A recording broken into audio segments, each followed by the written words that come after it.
have the Caesar salad. Okay. Thank you.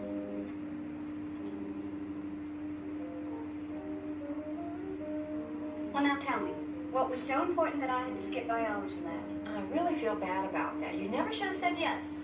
I told you it's no problem to make up. Now, come on. I'm dying with curiosity. Courtney, it's about Peter Davidson. Vaughn showing up the other night wasn't the only reason all that was so uncomfortable. You see, the Davidsons and the Carpenters go back a few years. In fact, my father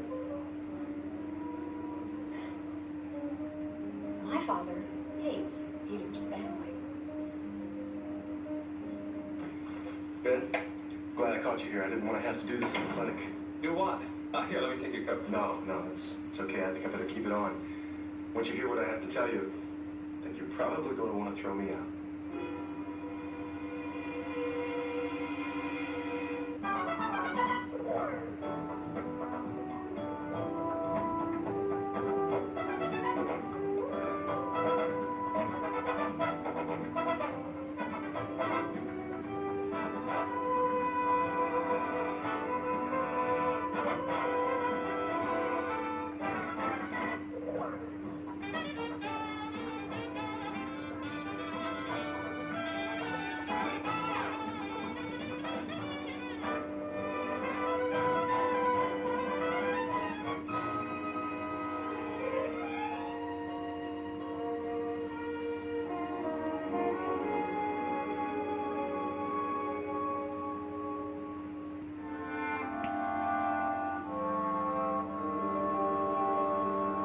If there's anything you have to say that can make me that angry. Come on, lighten up, Doug. Have a seat. No, thanks. Did I ever tell you that I went to school with Dan Myers? No. No, of course not. That would have been a mistake. Yeah, well, we went to school together. At Bryson. We were good friends, as a matter of fact. Dan was different back then. He was a lot of fun. Big partier. Always had 100 things going on at the same time. That included you and all of them. Yeah. But, you know, I guess you eventually have to pay for that kind of goofing off. At least I did. Dan, he was always the kind of guy, he could get blitzed on a Thursday night, come in Friday morning, 8 a.m., pull an A on a 3-hour essay exam. What happened, Doug? It was my third year in law school. Thesis. I tried. I really tried hard, but I couldn't get through it. Dan came to the rescue. He found the paper for me. Thesis. I don't know where he found it, but it was written sometime in the 50s. It was brilliant. And it hadn't been rewritten or appendaged. And you used it. I had to. I mean, all my schooling, everything I had worked for, would have been meaningless without it. And no one ever found it. They could have won an award for it. $500. I took the money. Went out and got drunk. What was left of the money, I took it, stuffed in some old bum's pocket outside the bar. I tried to forget that the whole thing ever happened. And then a few years later, Dan Myers reminds you that you still owe him a favor. Yeah. Man, I'm sorry. I never thought this thing would come to trial. Really, I didn't. I mean, I thought everybody would settle out of court. I'm sorry.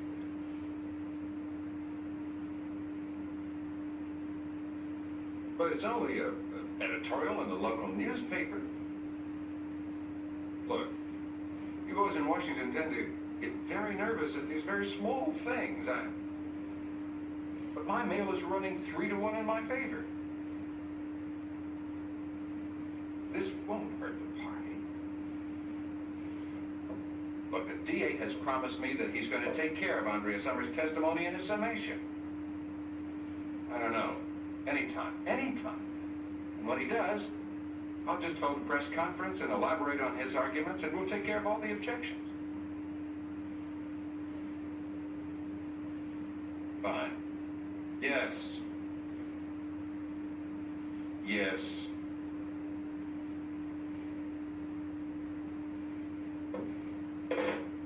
Uncle Charles hates Peter? That's ridiculous. I agree, but it's partly my fault, though. Oh, well, the plot thickens. Now I'm glad I skipped bio. Give me all the juicy details. Well, unfortunately, I think that's the right word for it. See, a couple of years ago, I asked my father to help me get a divorce from Paul. And Daddy decided to dream up this scheme where we would implicate one of the students having an affair with Paul. He decided to choose Peter's sister, Lori. Well, why implicate anyone? Getting a divorce doesn't require those tactics anymore. It does if you want it to be uncontested and you want full custody. Eric? This is juicy. Yeah. He's been the center of all of our problems ever since he was born. Uncle Charles can't wait to get his hands on him and force him into the carpenter mold, right? Exactly. Funny how similar our fathers really are. Which is probably why they dislike each other so much. Anyway, the Davidsons decided to fight back and get involved, and the entire thing backfired. My father looking pretty silly in the end. For which he blamed the Davidsons. Oh, yes, of course. Oh, there's more. Enter one Nancy Lawson, sister of Terry Davidson. Peter's aunt? Yes, who proceeded to have an affair with my father. Uncle Charles? You're kidding. He surprised us all with that one. But if he hates Peter's family, well then how did he... It's a very long story, but it happened, believe me, and that incident, well, that ended up worse than the first. Anyway, I really believe that if I hadn't been there the other night, Peter never would have gotten past the front door. And the reason I'm telling you all of this is that, well, I know about your commitment with Bond, but still I just kind of thought that you and Peter were, well, I don't know. I guess I just thought maybe it was something you should know. Yeah, thanks. Well, Courtney, are you and Peter? Oh, I don't know. I can give you all of the reasons why we shouldn't be, though. Okay. You feel like talking about it? Well, you know about Vaughn. Only commitment isn't the word I'd use. Obligation is more like it. Carpenter mold again. Now, why do people with wealth sacrifice their offspring to keep it? I never thought money and all of its trappings were really that important to you. They're not. I don't understand then. It's my mother.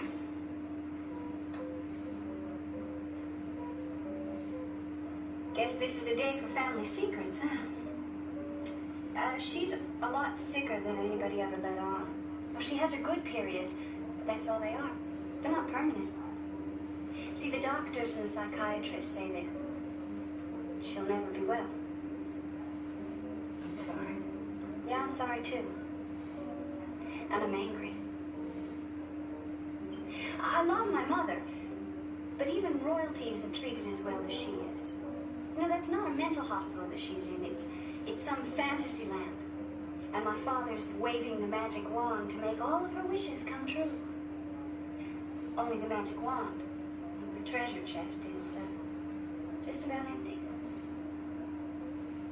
Oh, so if you would marry Vaughn, then there would be enough money again and life would go on. Well, the fantasy will. I think that life, at least mine, will pretty much just come to a standstill. You were saying the other day that you could probably forgive Nancy. I just thought that maybe you could... Yeah. Listen, I think probably the best thing for me to do is just leave. I'll see to it that you get another lawyer. I'll pay all the legal fees.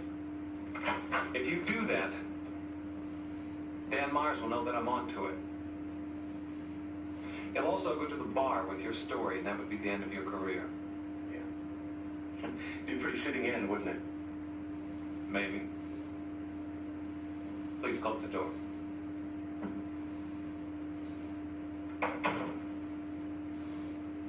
Come on back in here, Doug.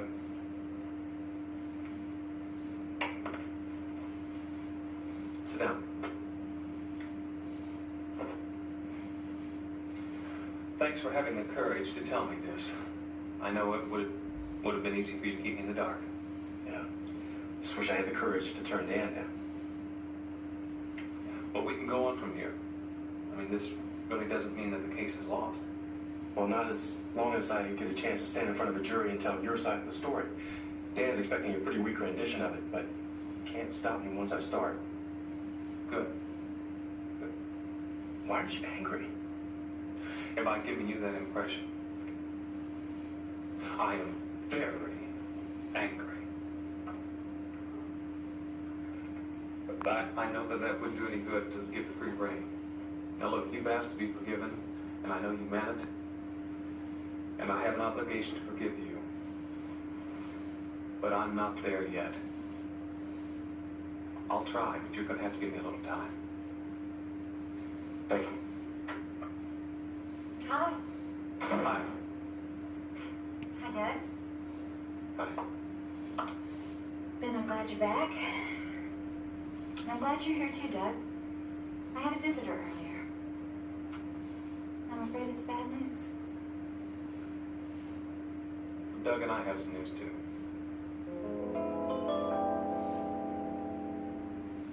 Now, I'm not apologizing for my courtroom strategy. I clearly won this case, and my opponent knows it. He's just stalling for time. And one stalls for time, Marshal, when generally has a reason. So what is Webster's? Well, I think he's just trying to buy a few more days of freedom for Dave Phillips. I'm so glad that you're so unconcerned. Well, I am. Look, my reputation can't take a few more days speculation in the news media. This trial has to end. What do you want me to do? Tell the defense that they have no right to finish their case? No, but at least you could have cross-examined Andrea Summers and torn apart her testimony when you had the chance. To tear apart. What is that supposed to mean? Your testimony was a little misleading when you were on the stand. I can't accuse you of perjury. You certainly can't. I can't wonder. Anyway, all that's immaterial. Really? Why? Because Webster is finished presenting his case, and tomorrow, I'm ready to do my summation. What makes you so sure you've won? Well, haven't you been following this case, Lee? I mean, haven't you at least read the newspapers? Just answer the question, please. My, aren't we touchy? I'm referring to Stacy Phillips' comments when she made her testimony. Right there. The part where Dave says he can't be sure that he didn't kill Kate? That's right. Well, they're damaging, sure, but that's hardly... Damaging? You should have seen the reaction of the jury. They were horrified. I mean, Dave Phillips' own daughter tied a bright ribbon on the box we'd already neatly packaged. So you're saying that Webster's strategy really isn't a smokescreen, that it's exactly what it seems? Less than that. He never refuted any of my evidence, and his reconstructions were hypothetical and amateurish. Why, he hasn't even elicited any emotion from one of the jurors. How long do you think it will take the jury to deliberate? Less than 1 hour. And there is just one other little matter. Once upon a time, you promised that you would take care of Andrea Summers' testimony in your summation. Did I? Yes, you did. But why do I get the feeling that that's no longer top priority with you? Well, Lee, maybe because it isn't. Wait a minute. My legitimacy as a congressman depends on your taking care of it. One little indiscretion. I mean, congressmen have always And it been... will be to your political advantage to do it. Oh, really? Oh, it's my decision, isn't it?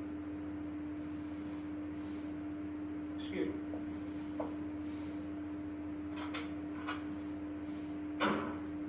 The whole idea behind the plan is to make you feel secure and then take advantage of that security.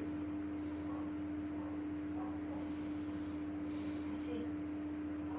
Look, I know my saying I'm sorry, it's not even going to begin to make up for all the mess I've caused. But I am sorry. And I'm going to do everything I can to make up for it.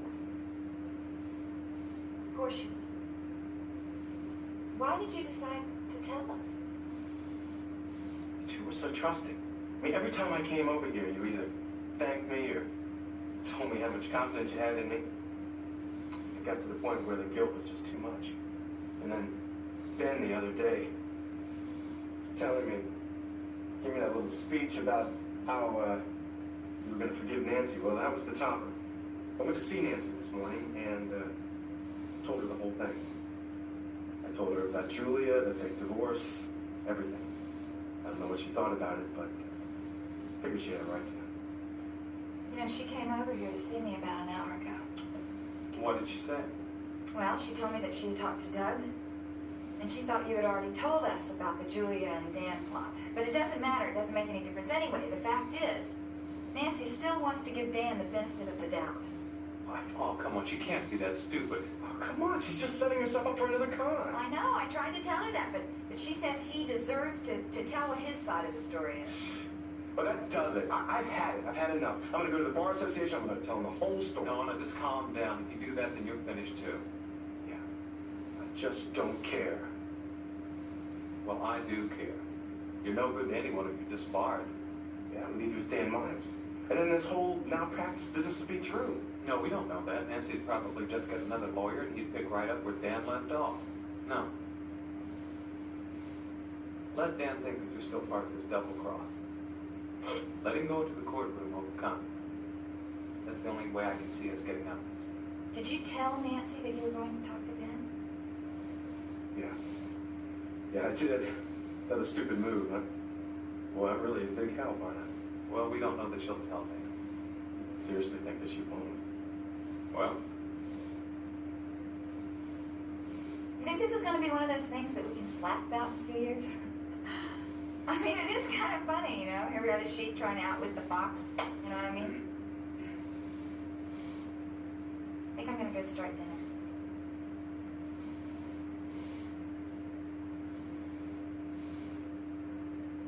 No, I've got a better idea. What? I will throw you out of the room. I mean, I will literally pick you up and toss you out in the hall.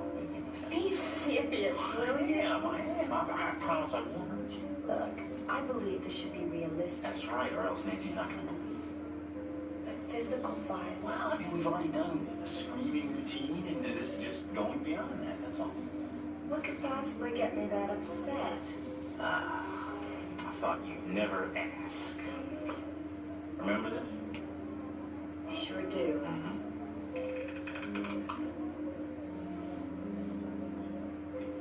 How come you never gave me gifts like this? Because you weren't worth 1.2 million. That's what. You're all heart. That's why I married you. Okay. What did you have in mind? Okay, here's the plan. You'll already be yelling at Nancy and all that kind of stuff. I'll come in with this, and I see you and I try to hide it, but you see it. So you grab it away from me, you open it up, and when you see the kind of money that I'm spending on Nancy, you start yelling at her again. But this time you go at her, and you try to tear her hair out. That's when I'll pick you up and toss you out of the room. Huh? Yes, that will work very well. It's quite a necklace. Well, as I said, Julia, this has to be real, huh? I'd say that's about $10,000 worth of reality. Well, that's the way it has to be if Nancy's going to believe it. You want her to believe this con game, don't you? Oh, well, yes, definitely. All right, then that is the going rate. You have to spend money to make money, right? That's right, that's right. And if you can just show Nancy what you're showing me right now, I guarantee that you will have a necklace that'll make that thing look like it came out of a box of Cracker Jack. You do make a lot of promises, don't you?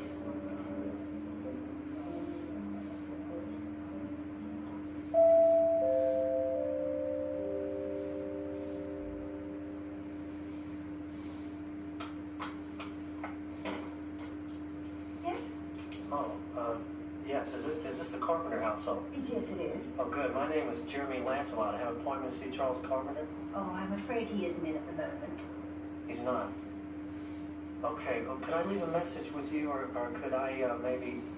No, I'll tell you what. I'll come back a little bit later. Thank you very much. Oh, but I'm expecting him back shortly. Would you care to come in and wait? Yes, may I? Of course. Oh, thank you very much. Thank you. May I take this? Yes, thank you. That's very nice of you, Mrs. Carpenter. Oh, I'm not Mrs. Carpenter. I'm Mrs. Lucas, the housekeeper. Oh, you are? Oh, excuse me. That's all right. What is the nature of your business? I work with the Kingsley Museum, and I have an appointment to work with Charles Carpenter on the next auction, so I've come by to discuss a few things with him. Oh, isn't that exciting? Yeah, I think so. I feel very lucky. It's my first job here. I'm new in town. And I think it's an honor to work with someone as important as Charles Carpenter. Oh, where are you from? Canada. Oh, that's such a beautiful country. All those polar bears and Eskimos. Why did you come to Kingsley? There's no special reason. I do have a relative in the area, though. Oh. Oh, excuse me. Sure.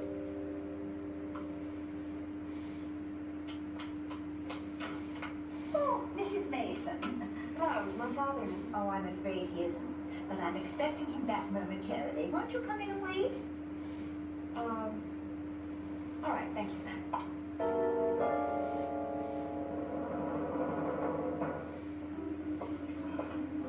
One promise I'm holding you to, and that's the phony divorce papers. Don't try to pull any tricks, okay? Now, what do you mean by that? You know exactly what I mean. And sweetheart, if you've forgotten, let me remind you that I have a paralegal degree. Spotting a fake document is my specialty. You know, Julie, there are times when I think you don't trust me. You're not the only one that wants to see your father. There's someone else waiting to see him. Oh, who?